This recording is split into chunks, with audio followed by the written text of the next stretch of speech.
네, 오늘 말씀의 제목은 하나님께 합당히 행하자입니다. 바로 12절에서 또 하나님께 합당히 행하게 하려 합니다. 오늘 우리 말씀이 우리가 하나님께 합당히 행하게 하도록 주시는 말씀인 줄로 믿습니다. 이 데살로니가 전서 오늘 본문의 말씀은 사도 바울이 고린도에 있을 때에 이 데살로니가 교회에 보낸 편지라고 합니다. 고린도에 있다는 얘기는 이제 바울이 사도행전 16장에서 마게도냐 사람이 부르는 손짓하여 부르는 그 환상을 보고 이제 아시아에서 복음을 전하다가 이제 유럽으로 넘어가죠. 맨 처음 도착한 곳이 빌립보 성이었었고 그곳에서 귀신 들린 여종을 그 귀신을 쫓아냈다가 또 그 일로 인해서 감옥에 갇힌 그 사건이 있었습니다. 그리고 나서 이제 그 다음에 빌립보에서 그 다음 바로 빌립보 바로 옆에 있는 동네가 데살로니가예요. 데살로니가에서 이제 또 복음을 증거하는데 한참 증거하고 또 이렇게 교회를 또 세우고 이렇게 있는데 또 그 빌립보에서부터 이렇게 그 핍박하였던 유대인들이 데살로니가까지 쫓아와가지고 괴롭게 하고 이런 상황이 또 벌어집니다. 그리고 나서 이제 그 데살로니가에서 또 이제 밑으로 아덴으로 또 고린도로 해서 저 남쪽 지방으로 내려오는 거죠. 그러한 시기에 이제 이 데살로니가 교회에 편지를 보냈는데 오늘 그 1장에서부터 보면은 1장 2절에서 내가 너희를 생각할 때 감사하며 기도할 때 너희를 기억한다. 또 굉장히 이 데살로니가 교회가 아주 그 성실하게 열매를 맺는 그런 교회였다. 그래서 바울이 내가 너희 가운데 들어간 것이 헛되지 않은 것을 너희가 안다. 그래서 바울이 그곳에 가서 사역했던 것들이 헛되지 않고 이제 열매 맺는 그런 그 사역이었었다. 그래서 2장 1절에서 그 헛되지 않은 줄 너희가 친히 안다. 이렇게 이야기를 하죠. 굉장히 바울이 데살로니가 교회를 생각할 때 감사한 교회, 기쁨이 넘치는 교회, 정말 그 교회에서 이 사역을 했는데 참 힘들게 사역은 했지만 굉장히 보람이 있었다. 그런 고백을 할 수 있는 그런 교회였죠. 저도 이제 우리 군산영광교회에서 사역을 마치고 또 이제 항상 우리 군산영광교회를 생각할 때, 그거 좀 힘들긴 했지만 그게 헛되지 않았다. 이런 고백이 나올 수 있었으면 참 좋겠습니다. 아멘. 그러면서 이제 이 바울과 실라가 이곳에서 이제 데살로니가에서 사역했던 이 모든 것들을 또 돌이켜 보면서 이제 데살로니가서를 보면은 교회를 향한 칭찬도 많이 나오는가 하면은 거기에서 내가 너희 가운데서 어떻게 사역했는 줄을 너희가 안다. 오늘 말씀 속에서 보면 하나님이 증인이시다. 너희도 알고 있고 너희가 증인이고 또 하나님도 그리하시고 이런 말이 많이 나오는 것을 알 수가 있습니다. 그래서 왜 바울과 또 이게 그 동역자들에 대한 사역에 대해서 이렇게 바울이 이야기하는가? 성경 주석가들이 보니까 아마 이 데살로니가에 떠나 있는 동안에 또 바울을 비난하고 또 음해하는 자들이 많이 있었던 것 같다. 그렇기 때문에 이제 데살로니가 교회에 보낸 편지 가운데서 우리가 어떻게 했었는지, 얼마나 진실하고 거룩하게 또 사역을 했었는지 너희가 알고 있지 않냐? 이제 그런 얘기를 한다는 거죠. 또 고린도 후서에서도 보면은 그 사도 바울이 그 고린도 교회 안에서 그 바울을 대적하였던 그런 사람들이 있었고 또 거기 동조하는 사람들 때문에 바울이 마음의 상처를 받고 이제 고린도 교회를 떠나갔다가 또 이제 편지를 쓴 것이 바로 이제 고린도 후서입니다. 이번 주 중에도 제가 그 새벽 기도 묵상하는 가운데 잠깐 말씀을 읽었습니다만은 그 디모데 후서에서도 구리세공업자 알렉산더가 내게 해를 많이 끼쳤다. 그런 얘기가 나오고 또 그 바울을 대적했던 사람 중에서 이제 개인적인 이름이 언급되는 경우들이 있더라고요. 후메네오와 빌레도가 있느니라 랄지. 그래서 이 바울도 그 사역을 하면서 마음에 참 맺힌 사람들이 있었던 것 같아요. 그래서 오늘날까지도 이렇게 성경이 기록되어서 나오고 있더라고요. 참 지난주 사실 저는 좀 힘들었어요. 정신적으로 마음으로 좀 힘든 상황이었었는데 그 다니엘서의 마음을 묵상하면서 또 그 바울의 그런 편지를 보면서 많이 좀 위로가 됐었습니다. 그래서 그 문구 속에서 그 알렉산더가 내게 해를 많이 끼쳤으니 주께서 그 행한 대로 갚으시기를 원한다. 우리가 원수를 위해서 기도하고 원수를 사랑하고 참 그런데 그렇게 쉽지가 않아요. 근데 바울도 그 원수를 위해서, 나에게 해를 끼친 사람을 위해서 기도하고 참 복을 빌어주고 그렇게만 한 것이 아니라 그 행한 대로 갚아주기를 원한다, 이렇게 고백할 정도로 바울이 마음이 참 많이 상했었나 보다. 저도 좀 똑같은 심정이 되더라고요. 딱 그만큼만, 더도 말고 덜도 말고 그 행한 대로 하나님께서 심판하여 주시기를 간구하게 되더라고요. 하여간 저한테는 많이 좀 위로가 됐었습니다. 그런데 이 바울이 그런 그 위대한 사도에게도 그런 대적자들이 있었고, 또 예수님에게도 가룟 유다가 있었고, 또 모세에게도, 항상 보면은 그 성경에서 그 위대한 인물들이 다 그런 대적자들이 있었습니다. 네. 그들에게 대적자들이, 위대한 그 사역자들에게 대적자들이 있었으니 나에게도 대적자가 있으니 나도 위대한 사역자다, 이렇게 말할 수는 없겠죠? 근데 오늘 말씀 속에 보니까 정말 바울이 이렇게 정말 얼마나 성실하게 그곳에서 사역을 했었던가, 저는 또 그것을 보면서 더 많은 교훈을 찾고자 합니다. 오늘 그 말씀 속에서 7절부터 12절까지 제가 봉독하였는데, 사실 16절까지 말씀을 함께 생각하려고 하는데요. 먼저 7절부터 12절까지 보면은 바울과 또 함께하는 그 직분자들이 데살로니가 교회에서 어떻게 사역을 했었는가. 앞에 1장에서도 내가 너희 가운데서 어떻게 행한 것을 너희가 안다 그랬는데, 정말 어떻게 행하였었는지 오늘 7절로부터 12절까지 바울과 그 직분자들의 자세에 대해서 자세히 설명을 하고 있습니다. 그래서 오늘 이 말씀을 보면서 정말 우리 가운데서 세워진 그 직분자들이, 또 이 목회자들이, 또 장로님들이, 권사님들이, 집사님들이, 직분자들로서 우리가 정말 이러한 사역자들이 되어야겠다라는 그러한 교훈을 얻었으면 좋겠습니다. 바울과 직분자들은 어떠한 사역자들이었는가? 7절에 보시면은 우리가 그리스도의 사도로서 마땅히 권위를 주장할 수 있으나, 사역자들에게는 권위가 필요합니다. 분명히. 권위라는 어떤 것인가? 이 권위라는 것은 함부로 거스를 수 없는, 어떤 말을 했을 때, 어떤 지시를 했을 때 함부로 거스를 수 없는 그런 힘이죠.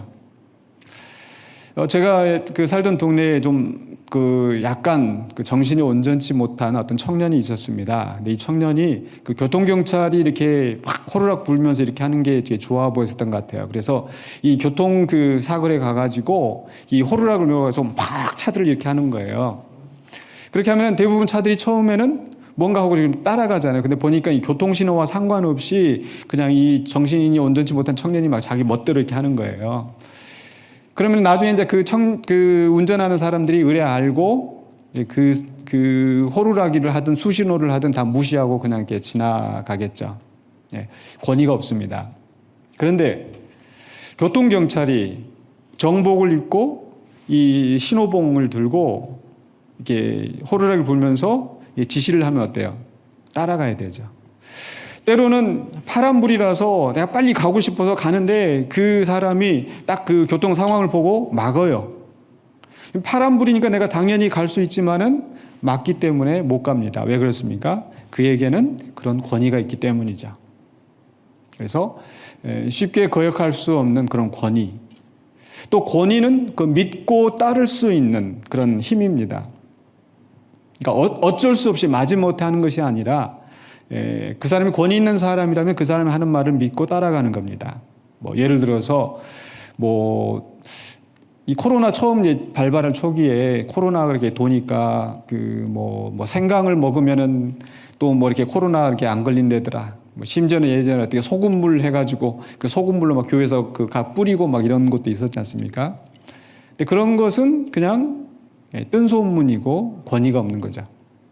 그런데 어떤 그 전문적인 훈련을 받은, 또 전문적인 연구하는 사람이 어떤 그런 것을 발표를 했다, 이것이 도움이 됩니다 라고 하면은 사람들이 그것을 받아들이겠죠. 바로 그게 권위입니다. 그러니까 함부로 거스를 수 없고 또 믿고 따라갈 수 있는 그런 힘.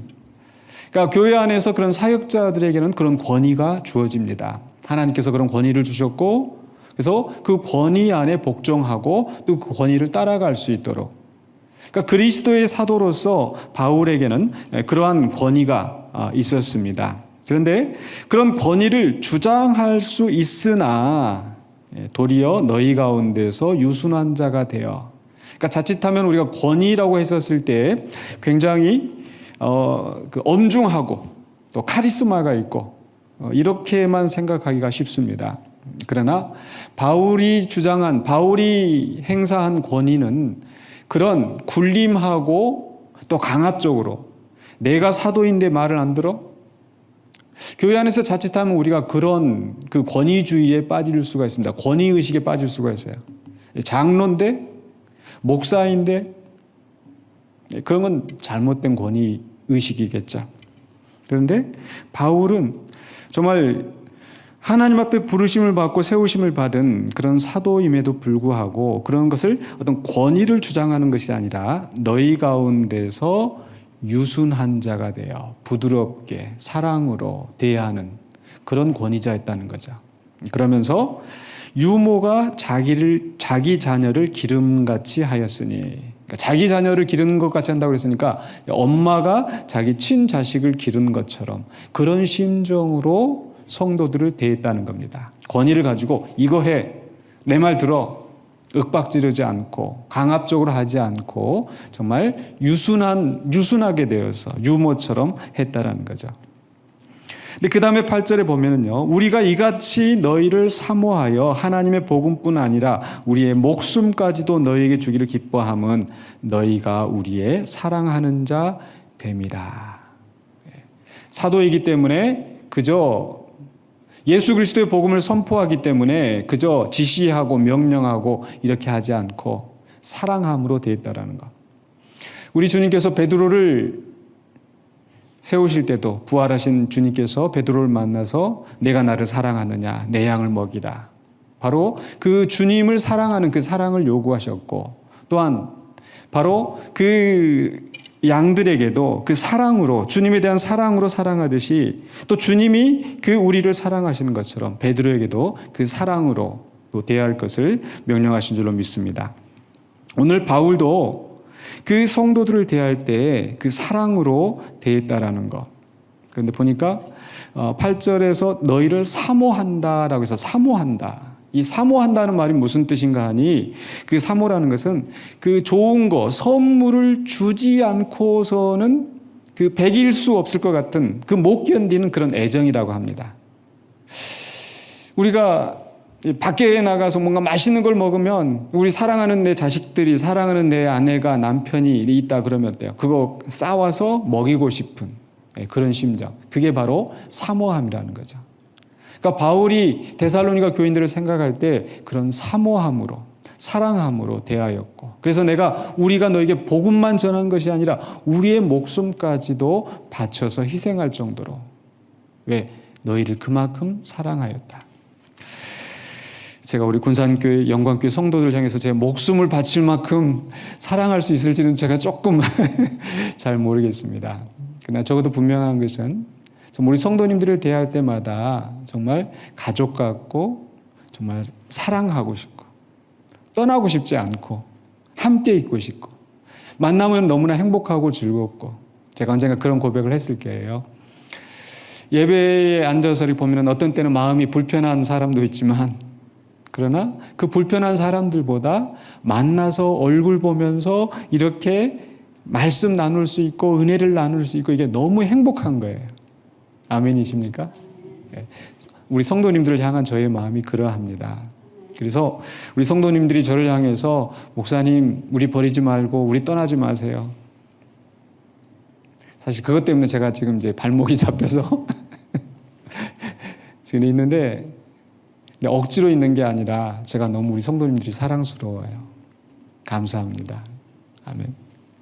근데 바울은 정말 진심으로, 정말 자기 자신의 목숨까지 내어줄 정도로 그 데살로니가 교인들을 사랑했습니다. 그 사랑으로 정말 어머니가 자기 자녀를 양육하는 그 심정으로 데살로니가 교인들을 돌봤다는 것. 정말 그런 목회자가, 또 그런 직분자가 우리 가운데 있기를 주의 이름으로 축원합니다. 그러면서 또 9절에 보니까 형제들아 우리의 수고와 애쓴 것을 너희가 기억하리니, 수고하고 애쓴 것, 어떤 말씀입니까? 너희 아무에게도 폐를 끼치지 아니하려고 밤낮으로 일하면서 너희에게 하나님의 복음을 전하였노라. 이제 데살로니가 교회 이 선교 초기잖아요. 근데 교회로서 그런 규모가 있는 상황이 아니었었겠죠. 그래서 사도 바울이 그곳에 가서 이제 그 선교 이제 처음 개척하면서 시작하면서 그 교회에서 제대로 된 그 후원을 또 보수를 받을 수가 없는 거죠.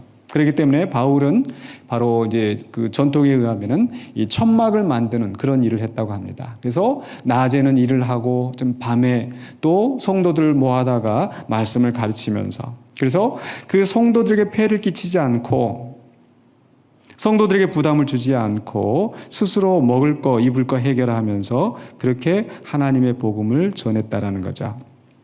바로 그것도 역시 부담을 주고 성도들에게서 내 유익을 취하기보다는 오히려 성도들에게 사랑을 베푸는, 마치 부모가, 물론 이제 자식이 장성해서 또 부모를 봉양하는 경우도 있지만, 그러나 정말 현명하고 정직한 부모라고 한다면은 너희들이 잘 되고 너희들이 자리 잡는 것이 내 마음이다. 그래서 이 자식들이 잘 돼서 나한테 뭔가를 해주기를 바라는 그런 마음으로 하기보다는 정말 그 내리사랑으로, 순전한 사랑으로 자식들을 돌보는 것이 참 부모의 심정일 것입니다. 그래서 바울은 바로 데살로니가 교인들을 향해서 그런 사랑을 베푸는 마음으로서 부담을 주지 않고 그들을 섬기는 마음으로서 수고하고 애썼다라는 거죠. 오늘날에는 이제 교회가 전문화가 된 게, 사역이 전문화가 되어지고 또 교회가 규모가 커지고, 그래서 이제 그 일을 하지 아니하고 전문적으로 말씀을 연구하고 또 이제 기도하고 하는 그런 사역자들이 생겨났습니다. 그러나 그런 속에서 때로 가끔씩 이렇게 뉴스를 보면은 너무 지나치게, 예를 들어 은퇴하면서 뭐 전별금이나 이런 것도 너무 많이 요구한다든지, 또 목회하면서 또 지나친 또 그 부담을 교회에 지운다든지, 그것은 잘못된 목회자의 마음이라고 생각을 합니다. 그래서 적어도 교회에 부담을 주지 않고 또 정말 또 검소하게 이렇게 살아가는 그런 진실한 목회자, 또 직분자들도 자기에게 주어진 역할만큼 하면서 또 교회에 부담을 주지 않는 그런 진실한 그 직분자들이 우리가 되어야 되겠습니다. 또 물질적으로 이렇게 교회에 부담을 주지 않을 뿐만 아니라 또 10절에 보니까 우리가 너희 믿는 자들 향하여 어떻게 거룩하고 옳고 흠없이 행하였는가. 성도들을 향하여서 거룩하고 옳고 흠없이. 그래서 말씀만 가르치고 선한 말씀만 선포하는 것이 아니라 그 말씀에 합당하게 그 사역자들이 그렇게 살아가는 거죠. 거룩하고 옳고 흠없이. 물론 때로는 그 바울을 대적하였던 자들이 그 바울에 대해서 비난하고, 저 사람은 사도적인 권위가 없는 사람이야, 저 사람은 편지는 힘이 있는데 만나보면 말도 어눌하고 정말 그 권위가 없어, 이런 여러 가지 말로 흠을 만들려고 하였지만은, 그러나 사도 바울은 또 그와 함께 동역자들은 그 성도들에게 정말 부끄러움이 없는 거룩하고 옳고 흠없이 행하였다라는 거죠. 그것을 너희가 증인이고 하나님도 그러하시도다. 이렇게 자신 있게 말할 수 있는 그런 사역자였습니다. 오늘 저도 또한 우리 교회에 함께하는 우리 목회자들이나 또 장로님들이나 또 권사님들과 집사님들, 직분자들이 정말 성도들 향하여서 진실하고 거룩하고 흠이 없는 그런 사역자들로 서기를 원합니다. 그것을 우리 성도들도 인정을 하고 정말 하나님도 인정할 수 있는 그런 흠 없는, 물론 우리가 완전할 수는 없습니다. 그렇죠? 우리에게는 흠이 있습니다. 그러나 정말 우리가 정직하게 이 사역하는 거. 김동원 목사님이 그런 말씀을 하셨어요. 그 요한복음을 요즘 이제 그 날마다 기막힌 새벽에서 요한복음의 말씀을 하시는데, 그 나다나엘을 향해서 예수님께서 간사함이 없는 사람이다, 이렇게 했을 때 간사함이 없다라는 것은 겉과 속이 동일한 사람. 비록 우리가 완전하지 못할지라도 정말 우리가 진실하게 정직하게 우리가 사역하고 생활할 때에 바로 하나님께서 우리를 옳다 인정하시고 또 성도들도 우리를 바르게 받아줄 줄로 믿습니다. 네 번째입니다.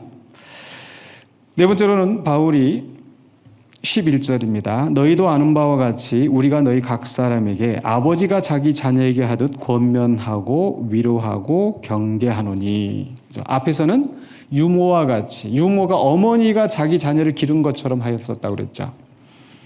네, 지금 이 11절에 있는 말씀은 아버지가 자기 자녀에게 하듯이 뭐가 달라졌습니까? 바로 권면하고 위로하고 경계하는 것. 그러니까 엄마가 사랑으로 돌보고 또 부드럽게 또 양육하는 그런 면도 있는가 하면, 그러나 항상 이렇게 또 사랑만 주면은 어때요? 잘못될 가능성도 있죠. 그러니까 잘못된 길로 갈 때 버릇없이 행할 때에는 또 거기에 꾸짖고 경계하고. 그러니까 이 권위를 가진 사람은, 직분을 가진 사람은 바로 잘못된, 그 성도들이 잘못된 길로 갈 때 권면하고, 바른 길로 갈 수 있도록 권면하고, 또 절망하고 좌절했을 때 위로하고, 또 악한 길로 가기 전에 경계하는 그런 아버지와 같은 그런 사역을 감당해야 된다는 거죠. 자, 이렇게 바울은 그 어머니와 같이 사랑함으로 또 수고하고 애씀 가운데서 또 거룩하고 흠 없이 또 아버지와 같이 필요할 때 적절하게 훈계하는, 교훈하는 그런 사역자였습니다. 정말 이런 사역자가 되기 참 쉽지 않을 것 같습니다. 그러나 또 이런 사역자가 되기 위하여서 우리가 또 애써야 되겠고, 또 부족한 저희지만은 또 저와 우리 함께하는 그 목회자, 동역자들이 좀 이런 목회자가 될 수 있도록, 이런 말씀 사역자가 될 수 있도록 기도해 주시기를 부탁을 드립니다. 근데 이렇게 바울이 그 동역자들과 함께 이렇게 사역을 했었던 그 목적이 있습니다. 이게 저 중요한 것 같습니다. 12절입니다. 같이 다시 한번 읽어볼까요? 12절에 이는 너희를 부르사 자기 나라와 영광에 이르게 하시는 하나님께 합당히 행하게 하려 함이라. 어머니와 같은 사랑으로, 아버지와 같은 교훈으로 정말 수고하고 애쓰며 거룩하고 흠없이 이렇게 사역했던 그 모든 일이 딱 하나의 목적. 너희를 부르사 자기 나라와 영광에 이르게 하신 하나님께 합당히 행하게 하려 함이라. 그러니까 누가 하나님께 합당히 행해야 되는 거예요? 바로 이 말씀을 듣고 있는 데살로니가 교회 성도들이. 합당하게 행한다라는 것은 어울리게, 그렇죠? 우리가 바지를 입으면 거의 바지 색깔에 맞게 양복도 어울리게 입어야 될 거고, 고급 레스토랑이 있습니다. 고급 레스토랑에 가면은 막 그 슬리퍼 신고 그냥 대충 옷 입고 들어가려면 이제 못 들어가게 막는 데가 있어요. 거기에 합당하게 옷차림을 하고 오라는 거죠. 근사한 파티를 초청하는 사람은 거기에 맞게 이제 그 영어식 표현으로 드레스 코드라고 하는데 거기에 맞는 옷을 입고 오라고 얘기를 하죠. 합당하게. 하나님께서는 우리를 하나님의 나라와 하나님의 영광에 이르게 하셨습니다. 아멘이십니까? 우리는 자격이 없지만 예수 그리스도 안에서 하나님의 나라와 하나님의 영광에 이르게 하셨어요. 바로 그 하나님께 우리가 합당히 행해야 된다는 것. 이 순서를 오해하시면 안 됩니다. 하나님의 나라와 영광에 들어가기 위해서 그렇게 행해야 된다, 이게 아니잖아요. 하나님께 합당히 행해야 하나님의 나라와 영광에 들어가는 것이 아니라 하나님이 우리를 부르시고 선택하시고 하나님의 나라와 영광에 이르게 하셨기 때문에, 하나님이 먼저 우리를 구원하셨기 때문에, 하나님이 먼저 우리를 하나님의 자녀 삼으셨기 때문에 그 하나님에 합당하게 행해야 된다는 것. 하나님께서 이스라엘 백성을 구원하시고 나서 시내산에서 그들과 언약을 맺으시고 나는 너희의 하나님, 너희는 나의 백성이 되리라. 그렇게 하신 다음에 내가 거룩하니 너희도 거룩하라. 내가 온전하니 너희도 온전하라. 하나님이 먼저 하나님의 백성으로 삼으시고 내 백성이기 때문에 거기에 합당하게 행하라 라고 말씀하시는 겁니다. 바로 사도 바울이 데살로니가 교회를 향하여서 구원의 복음을 선포하고 바로 예수 그리스도를 믿음으로 말미암아 얻는 그 구원을, 복음을 통하여서 그들이 구원 얻게 한 다음에 이제 그 구원에 합당하게, 그 부르신 하나님에 합당하게 행하도록 권면하는 말씀입니다.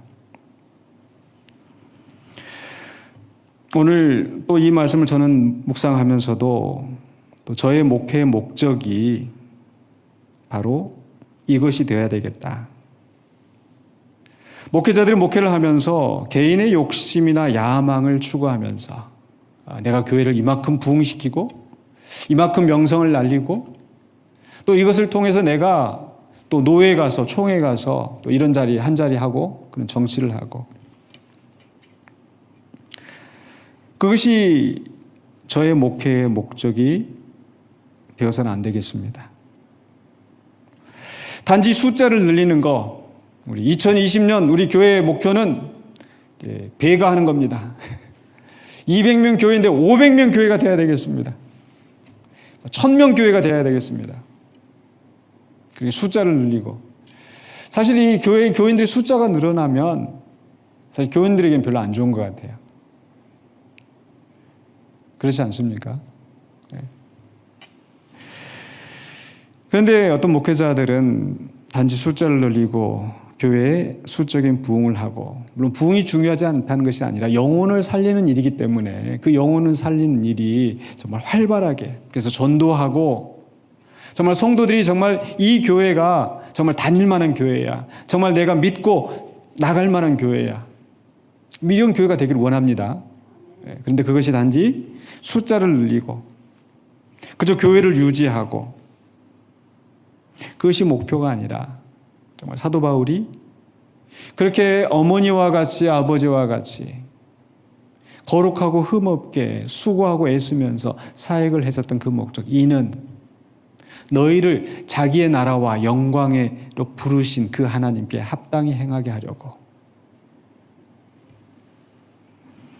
에베소서 4장 11절로 12절에서도 그가 어떤 사람은 사도로, 어떤 사람은 선지자로, 어떤 사람은 복음 전하는 자로, 어떤 사람은 목사와 교사로 삼으셨으니 이는 성도를 온전하게 하여 봉사의 일을 하게 하며 그리스도의 몸을 세우려 하심이라.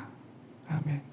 목사와 교사를 세우신 이유가 성도를 온전하게 하여, 성도로 하여금 봉사의 일을 하게 하며, 그래서 그리스도의 몸을 세우려 하십니다. 그리스도의 몸, 그 몸에는 뭐가 있어요? 여러 지체들이 있잖아요. 손도 있고 발도 있고 입도 있고. 그래서 성도들이 그런 여러 은사를 가진, 또 다양한 직분을 가지고 각자의 자리에서 봉사하고 섬기면서 그리스도의 몸으로 세워져 가는 것, 바로 그 일을 이루기 위하여서 사도로, 선지자로, 목사로, 교사로 부르셨다는 거죠.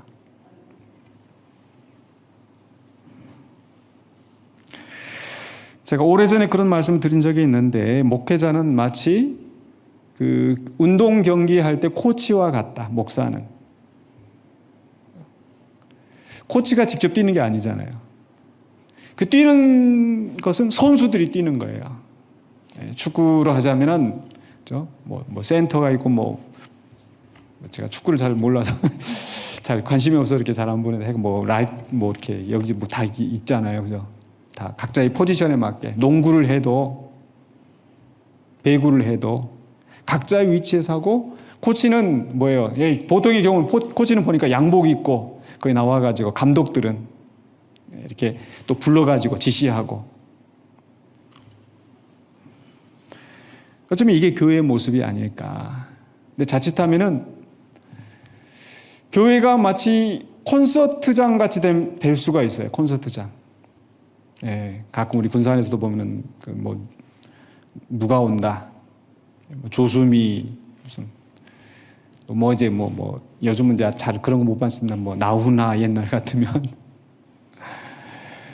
누가 이렇게 유명한 가수가 와서 한다 그러면은 거기 이제 티켓 사가지고 가가지고 시원한 자리에서 그럴듯한 밴드와 그리고 가수가 나와서 멋들어지게 노래하면은 또 거기에 이제 흥에 취해가지고 또 이제 재밌게 또 즐기다가 돌아가잖아요. 내 돈 주고 티켓 사가지고 거기에 입장해서 내 마음의 즐거움을 누리고 돌아가는 거예요. 근데 자칫하면 교회가 그렇게 될 수 있다는 거예요. 그래서 이렇게 시설 잘 돼 있고 에어컨 틀어져 있고 또 앞에 이제 찬양팀들이 찬양하면 또 나도 찬양을 하면서 또 마음에 또 기쁨과 평안이 또 목사의 설교를 통해서 좀 위로가 되고 신앙의 소비자, 생산자가 아니라 그저 받아서 누리는 것. 그런데 사도 바울은 데살로니가 교회를 향하여서 하나님께 합당히 행하도록 에베소 교회를 향하여서 성도를 온전하게 하여 봉사의 일을 하게 하도록 목사와 교사를 세웠다라는 것.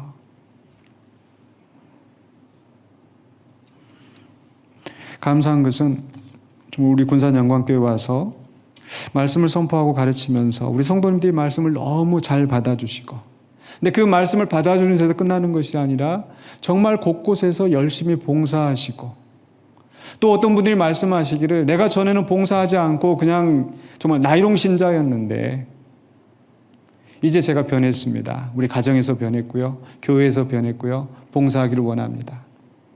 그래서 정말 우리 성도님들 묵묵히 또 보이는 곳에서 보이지 않는 곳에서 정말 헌신하고 섬기고 또 이웃을 위해서 교회를 위해서 또 모든 식구들을 위해서 이렇게 섬기는 모습을 볼 때 저 너무너무 감사하고 너무너무 행복합니다. 아멘이십니까? 아멘. 바로 부족한 종이 또 말씀을 증거하였을 때 또 그 말씀으로 성도들이 변화하고 곳곳에서 이렇게 온전하여지고 하나님께 합당히 행하도록 또 봉사일을 하는 이런 교회가 된 것을 또 우리 감사할 수 있기를 주의 이름으로 축원합니다. 자, 근데 이 하나님께 합당히 행한다라는 거 참 어떻게 너무나 큰 그 개념인데 오늘 그 다음에 이제 13절로 16절의 말씀 속에서 이제 한 두 가지 정도 또 이 데살로니가 교인들을 향하여 주시는 말씀이 있더라고요. 그러니까 7절로부터 12절까지는 바울과 그 함께하는 동역자들이 직분자들이 어떤 자세로 사역을 했었는가. 또 그 사역자들만 잘해서 되는 것이 아니라 데살로니가 교인들은 또한 어떠했었는가. 먼저 보면은요. 13절에 이렇게 말씀하고 있어요. 이러므로 우리가 하나님께 끊임없이 감사함은 너희가 우리에게 들은 바 하나님의 말씀을 받을 때에 사람의 말로 받지 아니하고 하나님의 말씀으로 받음이니 진실로 그러하도다. 이 말씀이 또한 너희 믿는 자 가운데서 역사하느니라. 아멘. 데살로니가 교인들은요. 이 바울과 또 그와 함께한 동역자들이 말씀을 선포하고 가르칠 때에 그 말씀을 어떻게 받았다고요? 하나님의 말씀으로 받았다. 하나님의 말씀으로. 하나님의 말씀으로 받았기 때문에 그 말씀이 또 어떻게 해요? 믿는 자 가운데서 역사하는 겁니다. 아멘. 하나님으로 말씀으로 받지 않으면 사람의 말로 받으면 그 역사가 일어날 수가 없습니다. 바울이 복음을 선포할 때 사람의 지혜로 하지 아니하고 성령님의 지혜를 따라서 말씀을 선포했고 근데 그렇게 성령님의 지혜를 따라서 예수 그리스도의 복음을 선포해도 듣는 사람이 그것을 사람의 말로 들으면 은혜가 되겠습니까? 안 되겠습니까? 안 되는 거예요. 저 폭포수가 물이 떨어질 때 거기다가 이 병을 갖다 내는데 그 병마개가 막혀 있으면 그 아무리 거기다가 갖다가 들이대고 있어도 물이 들어갈 수가 없겠죠. 우리 강단에서 말씀을 정말 성실하게 준비하고 기도하는 가운데 말씀을 선포해도 우리 성도님들이 그것을 그냥 소위 말하는 삽질을 한다고 그러죠. 이건 누가 들어야 돼? 이건 김 집사가 들어야 돼. 이건 내 남편이 들어야 돼. 아내가 들어야 돼.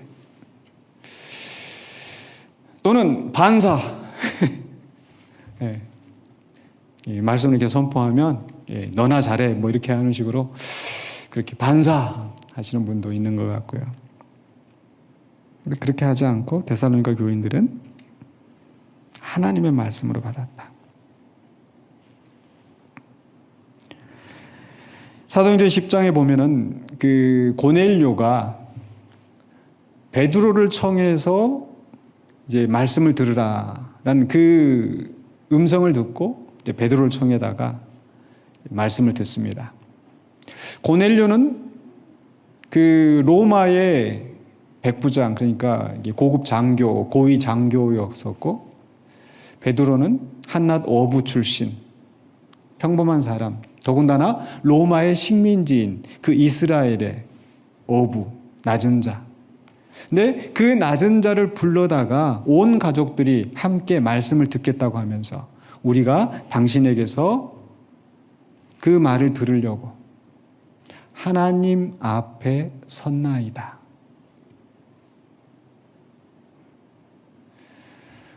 오늘 사도 바울도 데살로니가 교인을 향하여서 너희가 우리에게 이 말을 들을 때에, 우리의 복음을 들을 때 사람의 말로 듣지 않냐고 하나님의 말씀으로 들었고, 그래서 하나님의 말씀이 너희 가운데 역사한다. 아멘. 그래서 매번 말씀을 선포할 때마다 또 우리 성도님들이 정말 그렇게 초롱초롱하게, 정말 고개를 끄덕이면서 정말 그 말씀을 들어주시고, 또 가만히 이렇게 그냥 이야기하다가 보면은 또 기도하실 때 그 기도하시는 내용이나 또 이렇게 들어보면 제가 설교했던 그런 표현이나 설교했던 말씀들을 다 기억하시고 이렇게 하시는 걸 보면 얼마나 감사하고 행복한지, 얼마나 보람이 느껴지는지 바로 하나님의 말씀으로 받으신 줄로 믿습니다. 그 하나님의 말씀을 받을 때에 오늘 말씀에 있는 것처럼 그 말씀이 너희 안에서 역사하느니라. 너희 믿는 자 가운데서 역사하느니라. 역사가 일어날 줄로 믿습니다. 그래서 데살로니가 교인들은 하나님의 말씀을 받았습니다. 하나님의 말씀으로 받았습니다. 또 두 번째로 데살로니가 교인들은요, 바로 고난을 받는 사람이었습니다. 14절에 보니까 이렇게 돼 있어요. 형제들아, 너희가 그리스도 예수 안에서 유대에 있는 하나님의 교회들을 본받은 자 되었으니, 유대에 있는 하나님의 교회들이라는 것은 바로 예루살렘 교회를 특별히 지칭하는 것 같습니다. 예루살렘 교회가 바로 예수 그리스도의 복음을 받아들임으로 말미암아 그 대제사장과 서기관과 바리새인들, 그 예수님을 십자가에 못 박았던 그 사람들이 똑같이 또 그 예수님의 제자들을 핍박했었습니다. 그 박해로 말미암아 스데반이 순교를 당하였고, 또 스데반뿐만 아니라 많은 사람들이 고난을 당했었는데, 바로 그 유대에 있는 하나님의 교회들을 본받는 자가 되었다.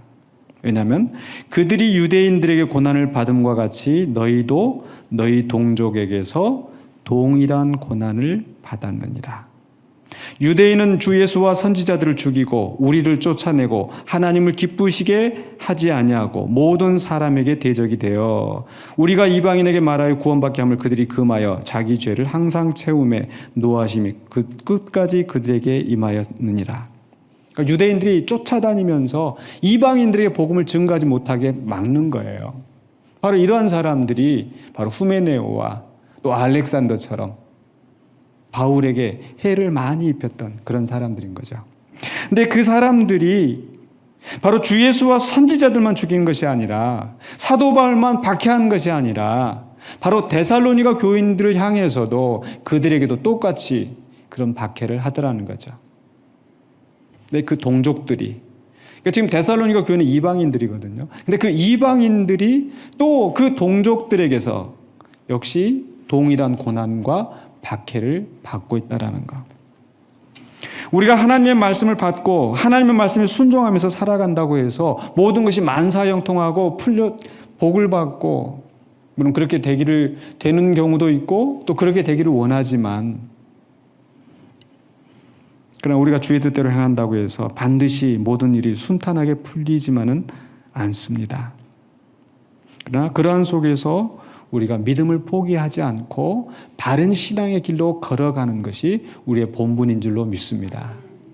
지금 우리가 새벽 기도 때마다 이 다니엘 새벽 묵상 때마다 다니엘서를 보면서 그 풀무불에 던지는 그런 위협 속에서도 사자굴에 던져지는 그런 상황 속에서도 그렇게 하지 아니하실지라도 우리는 그 우상 앞에 절하지 않겠습니다.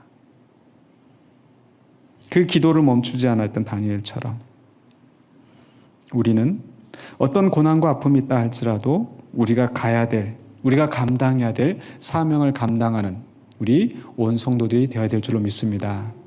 때로 그런 그 종교의 소비자, 아까 말씀드렸던 것처럼 그리고 교회에 와서 좋은 말 듣고 위로받고 내가 병들었을 때 와서 그저 기도해주고 이런 어떤 소비적인 그런 신앙생활을 하다가 보면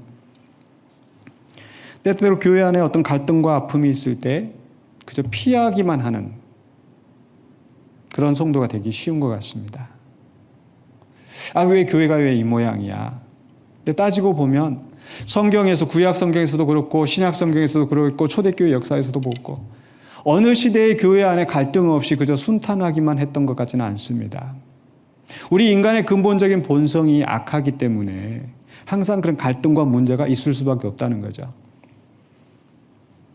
오늘 말씀 속에서 보면은 정말 이 바울과 그 동역자들이 정말 그렇게 이상적으로 봉사하고 섬기고 사역하고 데살로니가 교인들도 하나님의 말씀으로 받고 그렇게 성실하게 또 신앙생활을 했어도 그들 가운데 후메네오와 알렉산더 같은 사람이 있었고 바울을 해치려고 하는 사람이 있었고 비방하는 사람들이 있었고